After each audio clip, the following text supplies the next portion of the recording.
ඇයි අනුර මෙච්චර බය වෙලා තියෙන්නේ? මං අහන්නේ සරල ප්‍රශ්නයක්. එතකොට මං අහන්නේ දැන් අනුර කියන්නේ රටේ විධායක බලය තියාගෙන ඉන්න කෙනෙක්. එතකොට රටේ විධායක බලය තියාගෙන ඉන්න කෙනෙක් මොකටද ස්ටේජ් ගාන නැගාගෙන ප්‍රාදේශ සභාවට ඡන්දෙ ඉල්ලන්න යන්නේ? හරි සරල ප්‍රශ්නයක්. මොකද රටේ ජනාධිපති කියන්නේ රටේ ගොඩක් වැදගත් තීන්දුව తీරන ගන්න. ඒකට නායකත්වය දෙන්න ඕන වෙලාවක ස්ටේජ් ගානේ ඇවිදවිද ඉන්නවා. මොකද්ද මේකේ ප්‍රශ්නේ? එතකොට මට තියෙන්නේ ඇයි අනුරලා මෙච්චර බය වෙලා තින්නේ ප්‍රාදේශ සභාවකට යන්න තරම්. මට හිතෙන දේ තමයි කියන්නේ අනුරලාගේ ඉන්න අනුරට විතරයි ක්‍රෙඩිබිලිටි එකක් තියෙන්නේ. ඉතුරු වෙලා තියෙන්නේ.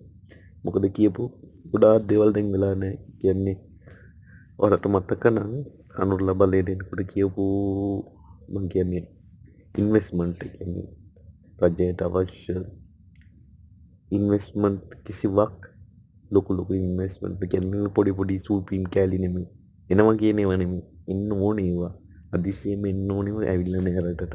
එතකොට ඊළඟ එක තමයි ඒගොල්ලෝ පොරොන්දු වුණා රටට කියන්නේ දැවැන්ත බලපෑමක් කරන ප්‍රතිශස්ත පනත වගේ දේවල් අහෝසි කරනවා කියලා. PTA එක අහෝසි කරනවා. ඒවා අහෝසි වෙලා නෑ. එතකොට මෙන්න මේ ප්‍රශ්න ටික තමයි තියෙන්නේ. එතකොට රටේ ආර්ථිකය හැදෙනවා කිව්වට එහෙම හැදිලා නෑ. දවසින් දවස අපේ මුදල් සංචිතය අඩු වෙනවා. මං අහන්නේ හරි සරල ප්‍රශ්නයක්. එතකොට අපිත් හරි කැමැත්තෙන් අනුරට ඡන්දෙ දුන්නේ අනුරට ඡන්දෙ දුන්නේ අනුර ගැන විශ්වාසයෙන් සාමිත් පුද්ගලයෝ ගැන විශ්වාසයෙන් ඒ කාටවත් ක්‍රෙඩිබිලිටි ගන්නෑ කියන ඒවා මේ දැන් කියන ඒවා අතේපත් වෙන බොරු කියන. වසන්ත සමරසිංහ අතේපත් වෙන බොරු කිය විදින්නේ.